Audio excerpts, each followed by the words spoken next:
5장 8절에서 17절까지.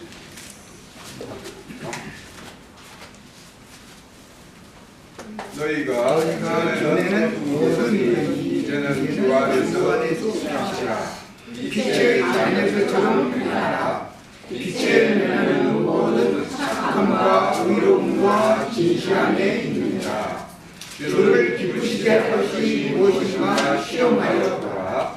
너희는 열매 없는 어둠의 일에 참여하지 말고 도리어 책망하라. 그들이 은밀히 행하는 것들은 바라에도 부끄러운 것들이라.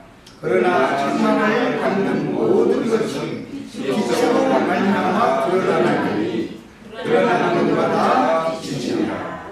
그러므로 이르시기를 잠잠히 하여 깨어서 죽은 자들 가운데서 일어나라. 그리스도께서 너희에게 비추시리라 하셨느니라. 그런즉 너희가 어떻게 행해야 할지를 자세히 주의하여 지혜에 있는 자같이 하지 말고 오직 지혜 있는 자같이 하여 세월을 하리라. 때가 아니라. 그러므로 소리스러운 자가 되지 말고 오직 주의 뜻이 무엇인가 이해하라. 오늘 앞서 기도드렸던 것처럼 이 때가 악하기 때문에 세월을 아끼라고 이렇게 말씀을 주셨겠죠. 우리 교회 지체들은 대부분 저보다 연장자들이 대부분 많으시고 동년배 거의 그런 교회 지체를 이루고 있는데 세월을 아끼라고 하는 것을 그런 걸로 보면 이 날수밖에 훨씬 적은데 제가 이런 말씀 드리기 좀 어렵긴 합니다만 우선 시편 39편 4절에 보면 여호와여 나의 종말과 연한이 없다함을 알게 하사 나로 나의 연약함을 알게 하소서. 그래서 주의 날이 주께서 나의 날을 손 한 뼘만큼 크기로 하셨다라고 이야기를 해요. 그러니까 우리 인생 또 다른 말씀에 보면 우리 인생들의 어떤 거는 날수가 일반이면 한 70이고 강건하면 한 80이라고 이야기를 합니다. 그런데 오늘날에 이제 거의 100세 시대라고 이야기를 하기 때문에 창세기 6장에 네피림이 된 어떤 그런 큰 자들을 하나님이 이제 이렇게 떠나면서 그들의 연수를 120으로 하리라고 하는 그 말씀으로 이렇게 좀 치달아가고 있는 것 같아요. 자연 연수들이. 그런데 이제 여기 보면 전에 너희들이 어둠이더니 이제는 이제 주 안에서 이제 빛의 아들이 되었다라고 이야기를 해요. 그래서 빛의 자녀처럼 행하라고 하는데 사실은 우리가 빛이냐 어둠이냐 둘 중에 하나로 이렇게 갈라져 있으면 우리가 빛의 아들이면 그냥 사는 것 자체가 그냥 빛으로 행하는 거예요. 그런데 우리가 아직도 우리 안에 빛과 어둠이 같이 공존을 하게 되면 어떨 때는 빛의 자녀처럼 어떨 때는 어둠의 자식처럼 이렇게 행할 수도 있고 또 실질적으로는 온통 어두움인데 자기 스스로만 그냥 혼자 나는 빛이라고 이렇게 이야기하는 사람들 우리가 주위에서 만나볼 수가 있잖아요. 그렇죠?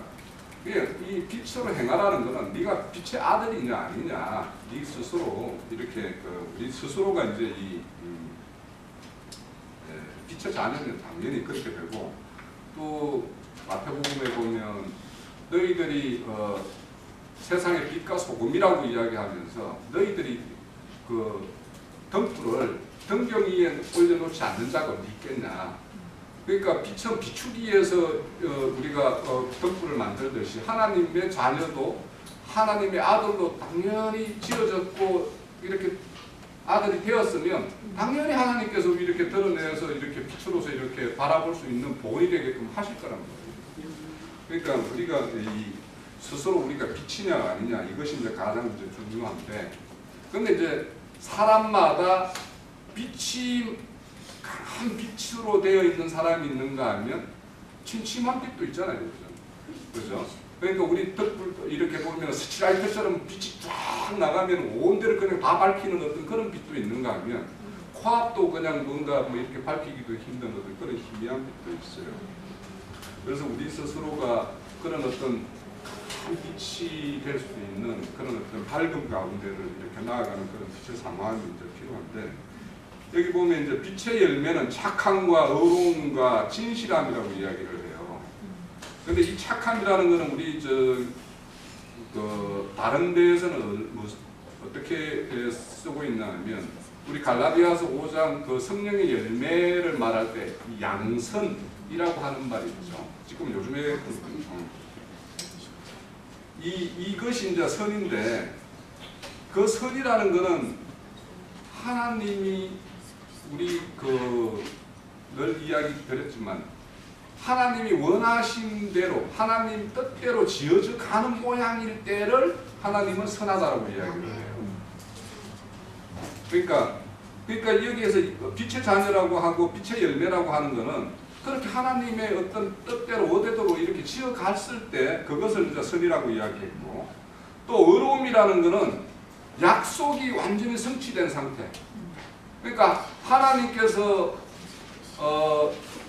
약속했고 그 약속을 예수 그리스도가 와서 다 성취를 하셨죠, 그죠?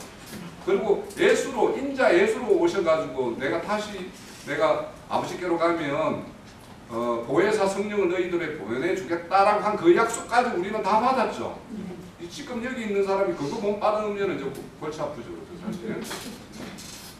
그래서 그런 약속이 다 받았고 그런 약속이 성취된 상태를 의라고 하는 거예요. 그러니까 지금도 예수님이 이 땅에 오셔가지고 다 이루시고 했는데도 하나님 믿는다라는 사람 중에서 예수를 인정하지 않는 유대교들이 있죠. 그 사람들에게는 아직도 예수님, 하나님이 여호와 하나님께서 약속하신 것이 아직도 성취가 안 된 거예요. 그럼 그 사람은 의로울 수가 없는 거예요. 그래서 그런 약속이 다 성취된 상태를 말한다. 그러면 그분께서 이렇게 약속하신 게 다 성취된 것을 우리는 알아먹고 있죠. 그러면 이 상태가 의라는 거예요. 예? 그걸 하나님이 약속했는데 그것이 이루어졌는지, 언제 이루어졌고 어떻게 이루어졌는지 이걸 모르면 맨날 우리가 의롭다, 믿음으로 의롭다고 해본들 그 의로움은 자기 스스로 의롭다고 하는 것이지 하나님 보시기에 의로운 것이 아니에요. 그러니까 하나님이 이루신 그런 약속들이 다 성취가 된 걸 우리가 알았을 때 이제 의롭다고 하는 것이고, 그리고 빛의 열매는 또 진리라고 이야기해요. 이 진리라는 것은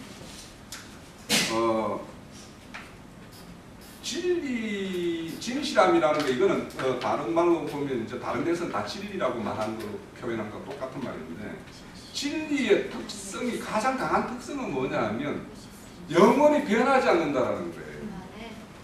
진리라는 것은 시대나 공간의 제약을 받지 않는 거예요. 그러니까 뭐냐, 지금 오늘의 진리이면 100년 후에도 그것이 진리예요. 100년 전에도 그게 진리였어요. 그리고 이 진리는 중국 가서도 진리고 저 미국 가서도 진리고 아프리카 가도 진리여야지 그게 진리인 거예요. 그렇지 않고 어떤 문화 또 어떤 시대에 따라서 어떤 바뀌죠.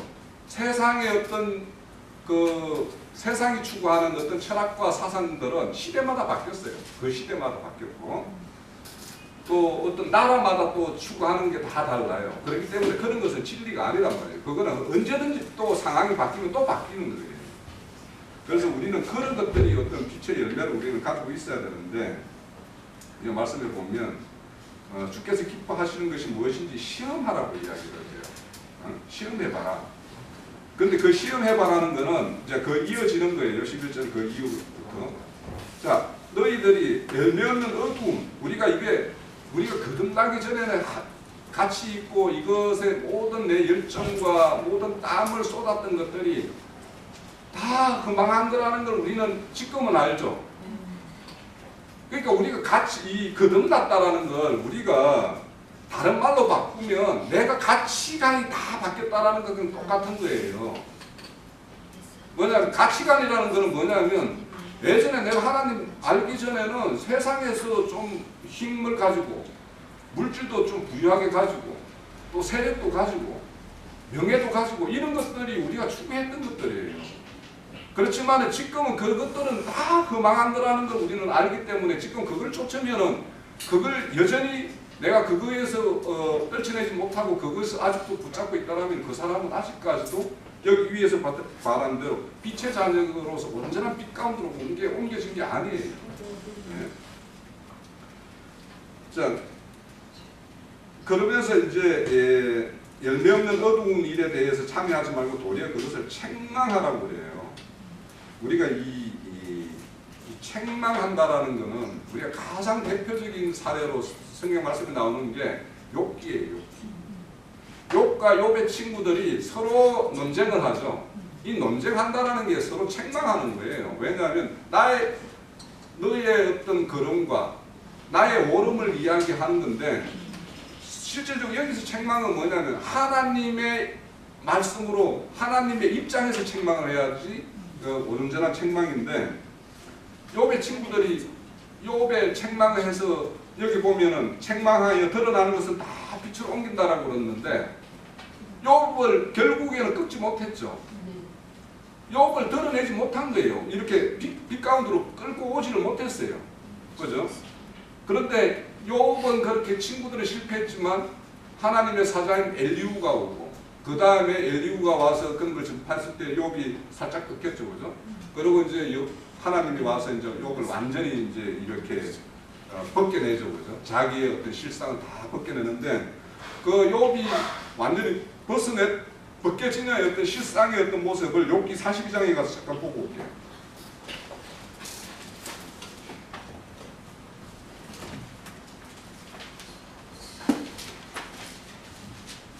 42장 1절에 보면 욥이 이제 지금까지 이제 38장부터 지금 41장까지 거의 욥을 막 책망하는 소리로 꽉 차 있어요. 그래서 이제 그때까지도 이렇게 자기의 뜻을 완전히 굽히지 못하고 있던 그 욥이 42장에 와서 이제 드디어 이제 자기가 완전히 빛 가운데로 드러나는 모습인 거예요. 욥이 여호와께 대답하여 이르되 주께서 못하신 일이 없사오며 무슨 계획인지 못 이룰 것이 없는 줄 아노니 무지한 말로 이치를 가진 자가 누구인가. 나는 깨닫지도 못하기를 바라였고 서로 학수도 대하기도 어려운 일들을 말하였나이다. 내가 만약 하겠사오니 주는 들으시고 내가 주께 묻사오니 주여 내게 알게 하옵소서. 내가 주께 대하여 비록 듣기만 하였사오니 이제는 눈으로 들었나이다. 이렇게 해요. 자, 이렇게 이제 자기의 어떤 실상이 이제 다 드러났죠. 그죠? 네? 하나님이 보낸 사자인 엘리후에 의해서 자기의 어떤 욥의 어떤 실상이 다 드러나면서 이런 고백을 해요. 그러면 이 고백 이후에 욥은 어때요? 지금까지와 완전히 다른 사람으로 싹 바뀌어버린단 말이에요. 그러니까 우리가 이렇게 책망하라고 하는 거는 정말 우리가 이 책망을 잘못하면 욥의 친구 수준밖에 안 되는 거예요. 욥을 그냥 더 강고하게, 더 완악하게 만드는 어떤 사람밖에 안 돼요. 그래서 우리가 이렇게 책망을 할 때도 참 우리가 우리 스스로가 빛 가운데 있을 때 그 빛으로 이렇게 비추면은 어둠이 물러가겠죠. 그러니까 우리가 얼마나 빛이냐 이거에 따라서 이제 이렇게 책망을 해서 그들을 이제 빛 가운데로 이렇게 이끌어낼 수 있는데 우리가 이 책망한다라고 할 때 가장 책망의 내용이 잘 나온 게 뭐냐면 계시록의 3장에 보면 라오디게아 교회에 대해서 책망하는 내용을 한번 볼게요. 우리가 어차피 전도라는 것은 우리가 복음을 전도하고 진리를 전가한다라는 것은 결국에는 어둠에 있는 자들을 책망하는 일이에요. 결국에는 신약 성경 402페이지 정도 될 것 같은데요. 자, 17절에서부터 볼게요. 내가 말하기를 나는 부자라 부유하게 부족한 것이 없다 하나 내 공부하는 것과 가련하는 것과 가난한 것과 눕는 것과 벌거벗은 것을 알지 못하는도다. 내가 너를 금하노니 내게서 굵고 단단한 금을 사서 두루하게 하고 흰 옷을 사서 입어 굵은 옷은 수치를 올리지 않게 하고 안약을 사서 보게 하라. 무릇 내가 사랑하는 자를 책망하여 지키게 하니 그러므로 내가 열심을 내라 하라. 이렇게 해요. 그러니까 하나님은 사랑하는 자에게 책망을 해요. 사랑하지 않고 버린 자에게는 책망을 하지 않아요. 그러니까 사랑하는 책망을 하는데 여기 보면 라오디게아 교회가 스스로 부자라고 막 부유하다라고 이야기하는데 하나님이 보시기에는 이들이 다 공부하고 가련하고 가난하고 눈멀고 벌거벗어 있는 상태예요. 그래서 여기에서 보면 내가 권하노니 불로 영단한 금을 사서 부유케 하라 이러고 하죠. 자, 여기에 사라는 말을 좀 기억을 담고 계세요. 이따가 좀 말씀드릴게요. 그렇게 이제 이렇게 사서 부유케 하고 이들이 벌거벗었기 때문에 흰 옷을 또 수치를 가리라고 하죠. 그러니까 흰 옷을 누가 입혀요?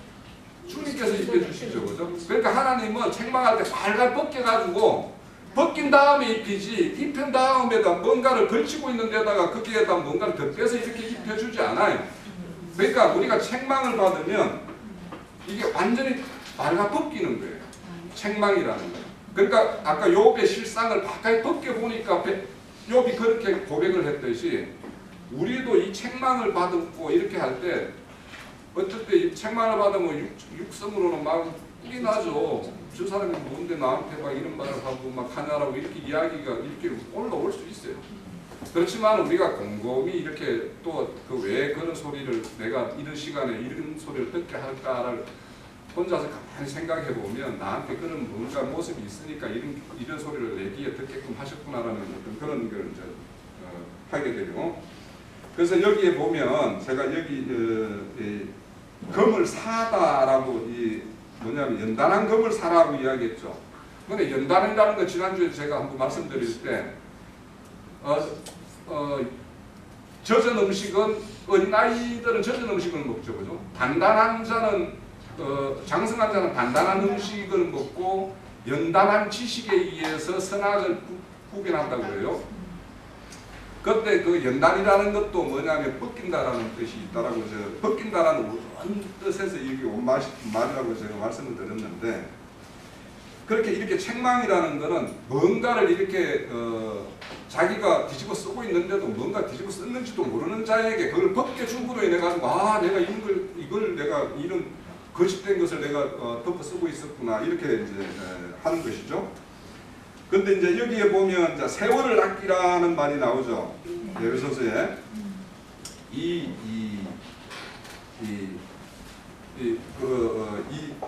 세월을 아끼라는 말 전에 우리가 책망이라는 말은 가장 많이 나오는 것이 뭐냐면 요한복음 16장에 보면 성령이 오면 너희들에 대해서 죄와 의와 심판에 대해서 책망한다고 그러죠. 그죠?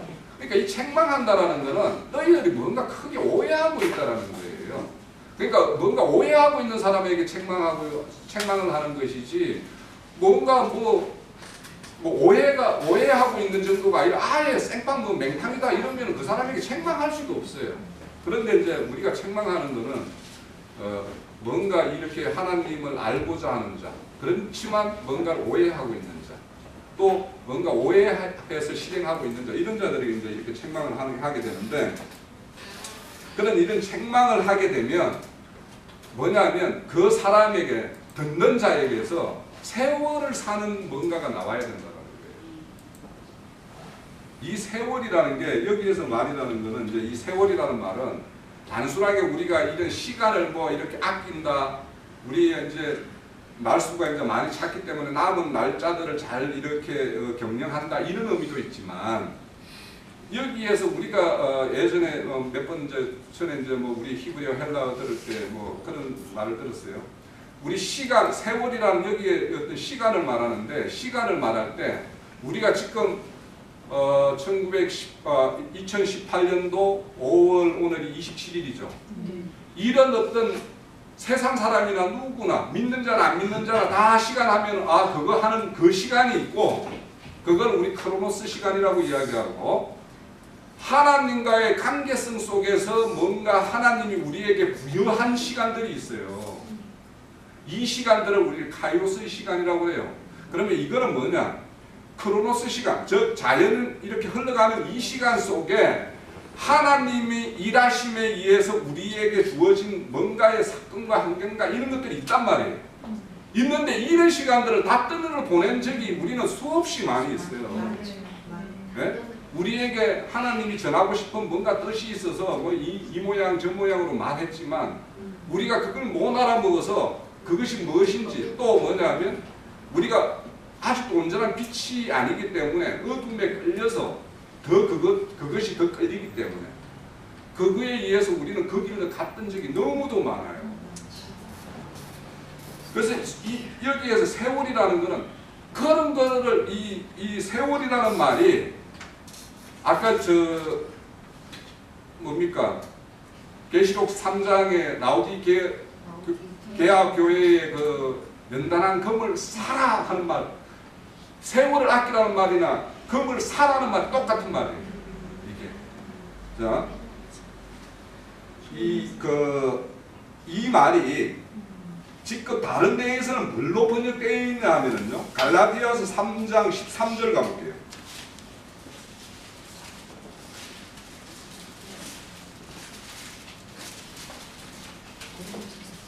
갈라디아서 3장 13절에 가면 그리스도께서 우리를 위하여 저주를 받은 바 되사 율법의 저주에서 우리를 속량하셨으니 이 속량이라는 말이 세월을 아끼라는 말하고 똑같은 뜻이에요. 네? 속량이라는 게 뭐예요? 값을 주고 사는 거죠. 네? 자, 오늘도 우리 앞에 주어진 일은 교회 나오는 일과 또 다른 뭔가 일이 있을 수 있어요. 그죠? 그러면 거기에는 우리가 세상 살아가는데 필요한 뭔가가 이렇게 우리한테 주어지는 일일 수도 있어요.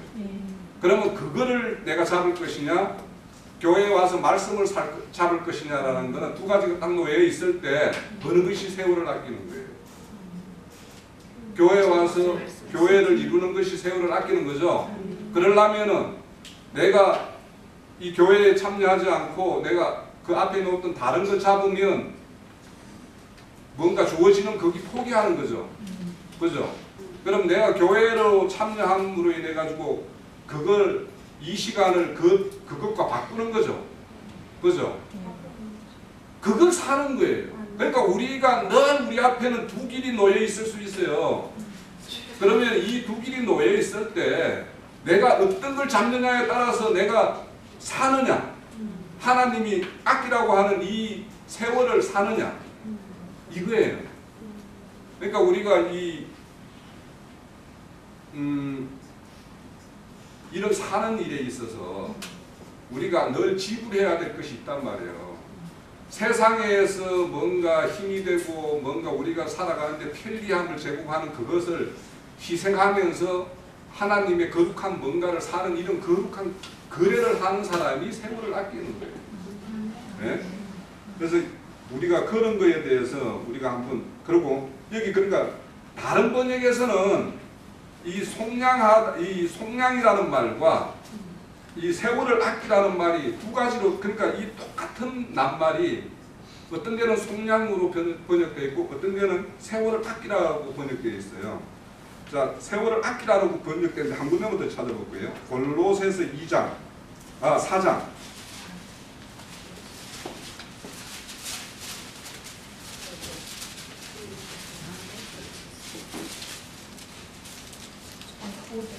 자, 말씀을 이해하기 위해서는 이 앞쪽에서부터 읽어야 되는데 5절에 볼게요. 그냥 애인에 대하여 지혜를 행하여 세월을 아끼라. 여기 보면은 뭐라고 되어 있어요? 기회를 사라 그러죠. 그러니까 우리는 늘 기회가 이렇게 주어져 있을 때 이걸 기회인 줄 모르고 넘기는 것도 많았고, 두 가지 중에 어느 걸 잡을까라고 뭔가 선택의 기로 있을 때 다 뭐냐면 이 기회를 놓치고 하나님께서 주시는 이 기회를 놓치고 다른 걸 잡은 적이 많이 있다라는 거예요. 자, 그러면 여기에서 뭐냐? 여기에는 외인을 위하여. 그러니까 지금 우리는 이전에는 애인이었죠. 그러다가 하나님의 편으로 이 속량을 받아서 이쪽으로 옮겨졌죠. 그죠? 그러면 아직도 외인인 자에게 우리가 그들을 이쪽으로 옮기는 작업을 해야 되죠. 그 일에 우리가 쓰임을 받아야 되죠. 그때 어떻게 6절에 보면 너희는 말을 항상 은혜 가운데 소금으로 맛을 냄과 같이 하라. 그리하면 각 사람에게 마땅히 대답할 것을 알리라 그랬어요. 여기서 이제 소금에 대해서 이야기하려면 한참 이야기를 해야 되는데, 소금이라는 것은 항상 우리 하나님의 변함없는 약속이라는 거 있죠. 네? 그러니까 소금 약속이죠. 소금 언약이라는 말도 하죠. 그러니까 우리가 하나님의 지금까지 약속하셨고 그것이 어떻게 성취되었고 이 내용들로 애인들에게 다가가야 된다는 거예요. 그러니까 그러면 우리가 어떤 약속을 하셨고 그 약속이 어떻게 성취됐는지를 모르면 그들에게 가가지고 어떤 걸 전할 거예요. 그런 걸 완벽하게 알지 못하면 우리가 다른 소리만 하다가 그냥 이렇게 오게 되는 거예요. 그러면 다른 소리 하면 그만큼 시간은 급이되는 거예요.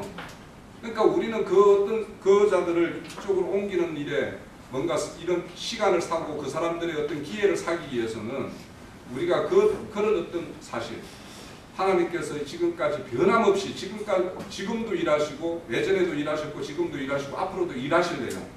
그리고 예전에 약속했고 지금 성취됐고 앞으로 성취할 내용까지를 우리가 잘 알아야지 이것 가지고 가야지 그 자들에게 시간 소비 없이 이런 물리적인 시간도 소비 없이 그들에게도 이렇게 하나님의 어떤 사자를 만났는데 우리가 흐리멍텅하게 정근을 해가지고 그 자에게 기회를 놓치게 만들 수가 있잖아요. 그죠?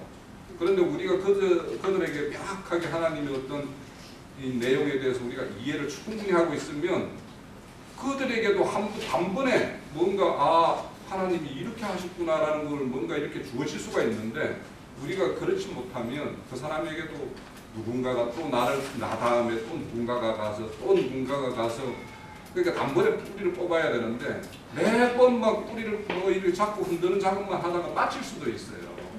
그래서 이제 그런 것이 이제 우리가 이제 우리의 어떤 책무죠. 그 베드로전서 3장 15절에 보면 그런 말씀이 나와요. 너희 속에 있는 소망에 관한 이유를 누군가가 묻거든 대답할 것을 항상 준비하는데 뭐로 하래요? 온유와 두려움으로 하라고 그러는 거예요. 그럼 온유와 두려움이나 온유라는 것은 뭐냐 하면 온유라는 뜻이 길들여졌다라는 뜻인데 어떻게 길들여졌냐 하면 우리도 예전에 하나님을 대적하는 뭔가 이론과 진을 쌓고 있었어요. 다 각자가. 그런데 이것이 무너졌으니까 지금은 이제 우리가 하나님의 편에서 일을 할 수가 있는 자가 된 거죠. 그러니까 이렇게 우리가 그렇게 무너진 어떤 그런 사실이 있어야지 내가 과거에 내가 하나님 잘 모르고 내가 하나님에게 열심을 냈을 때 나의 어떤 실패담을 그들에게 이야기할 수도 있고 또 어떤 사건으로 인해서 내가 이것이 확 무너지는 어떤 그런 계기가 있을 때 우리는 그런 것들을 전부 나를 본으로서 보여줄 수가 있죠. 그런 걸 이야기해 줄 수가 있겠죠. 그리고 또 두려움으로 하라는 것은 이 가류불급이라는 말이 있어요. 우리말에도. 잠언서 25장에 보면 너희들이 꿀을 보거든 족하게 먹으라고 그랬어요. 그러고는 뭐냐 하면 너무 많이 먹어서 토할까 염려한다고 이야기해요. 그러면 우리가 뭔가 이런 것들이 하나님에 의한 어떤 우리가 뭔가 이렇게 막 주고 싶은 게 많죠.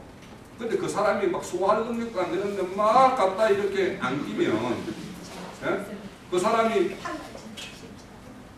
뭐 먹다가 그냥 토하지 않겠어요, 그죠? 그러니까 우리가 이런 어떤 그 두려움이라는 거는 내가 봤던 이상이 뭔가 잘못됐을 거에 대한 어떤 그런 두려움도 있고 또 내 어떤 내 열심이 너무 막 쏟아부어서 새끼 염소는 어미 젖으로 삼지 말라고 그러죠. 그죠?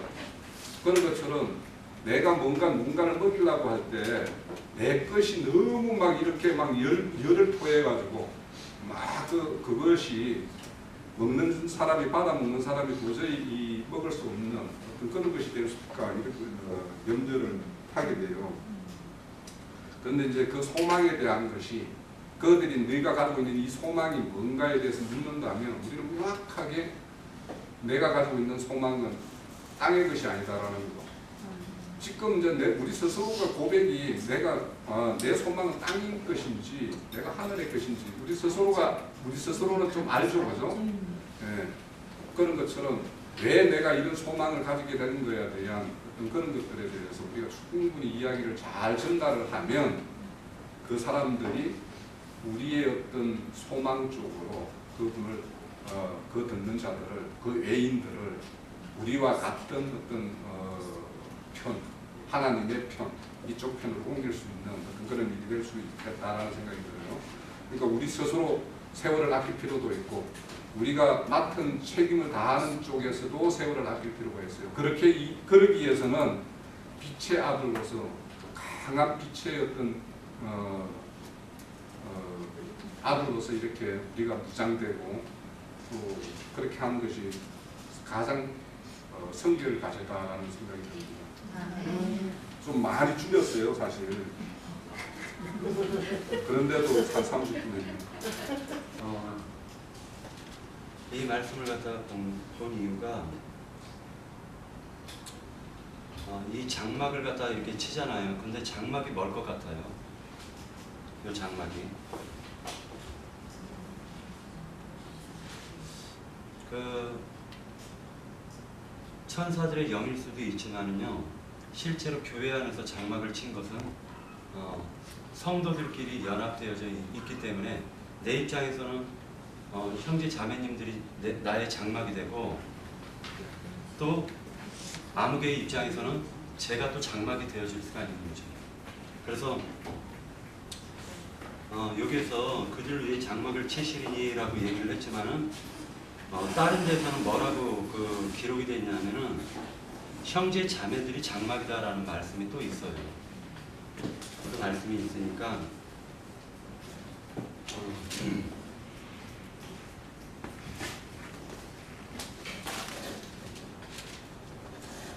장막 부분을 갖다 제가 여기에서 13절을 한번 계시록 13장을 한번 보도록 하겠습니다. 네. 13장 6절에 보잖아요. 그럼 짐승이 입을 벌려 하나님을 향하여 비방하되 그의 이름과 그의 장막 곧 하늘에 사는 자를 비방하더라. 하늘에 사는 자가 장막이라는 거예요.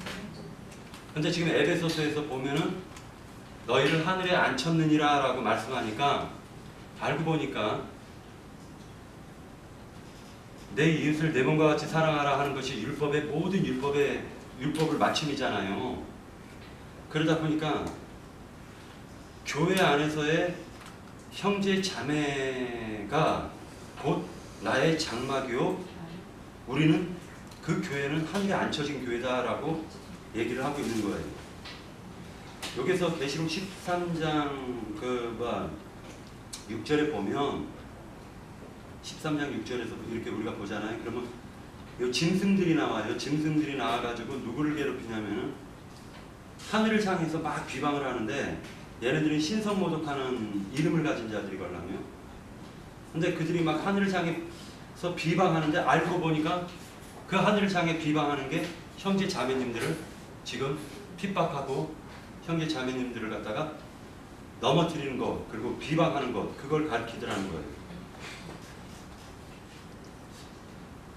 이게 참 놀랍다라는 생각을 했습니다. 네, 마치겠습니다. 아니야. 그러니까 세월을 아끼라라고 이렇게 의역을 해줬는데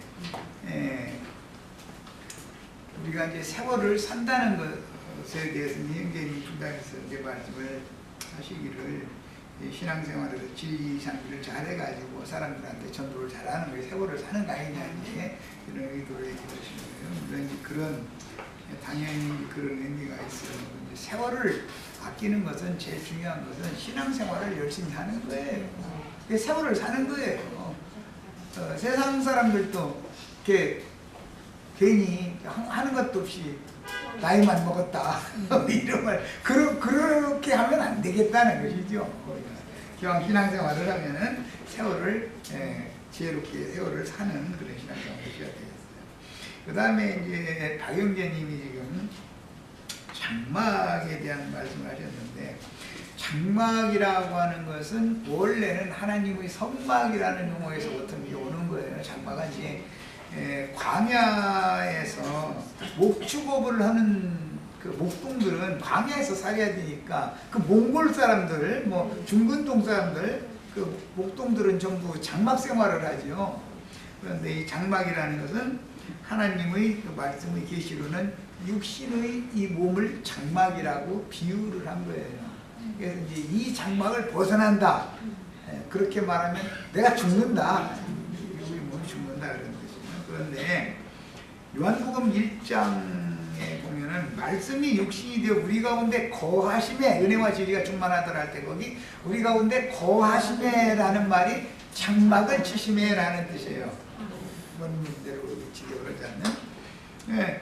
주님께서 우리의 거처가 되시기 위하여 장막을 쳐주신 거예요. 그것이 교회예요. 우리에게 주님이 쳐주신 장막은 성막이기 때문에 신의 하나님의 집도 되지만 부속하신 성도들의 거처 장막도 되는 거예요. 이 말씀이 아까 이제 7장 계시록 7장 15절이나 13장 6절의 인용이 재인용되고 재인용됐는데 교회가 주님과 모든 성도들이 거해야 되는 장막. 왜 장막이라면 이 생에 우리가 육신을 입고 사는 동안은 장막 생활을 하는 거니까 이제 그런 비유입니다. 그러니까 그 절기 중에 그 마지막 절기가 초막절이라고 장막절이라고 그러죠. 그 마지막 절기를 이 땅에 실현하는 것은 교회를 세우는 걸 말하는 거예요. 여기까지 마치겠습니다. 참장막이라는 말이 나오죠. 그걸 빼놨네. 참장막은 교회단 말이에요. 참것, 모든 것의 참것은. 우리 육의 장막이라는 건 어차피 없어질 것이잖아요. 어차피 무너질 것이고. 그래서 하늘에 속한 더 크고 온전한 참장막에 주님이 들어가셨다. 그건 구속을 위해서 십자가에 죽으신 다음에 부활하셔서 승천하시는 것을 말할 때 승천을 어디로 했냐면 더 크고 온전한 참장막으로 들어가셨다. 그래서 이것은 교회 안에 오신 것이 승천한 거예요. 주님께서는. 또 우리가 교회 안에 들어가면 그게 승천하는 거예요. 세상에 살다가 또 육의 몸에 살던 사람이 그리스도의 몸 된 교회 안에 들어오면 이게 승천하는 거예요. 그런 그 개념론을 잘 하시고. 자, 마칩니다.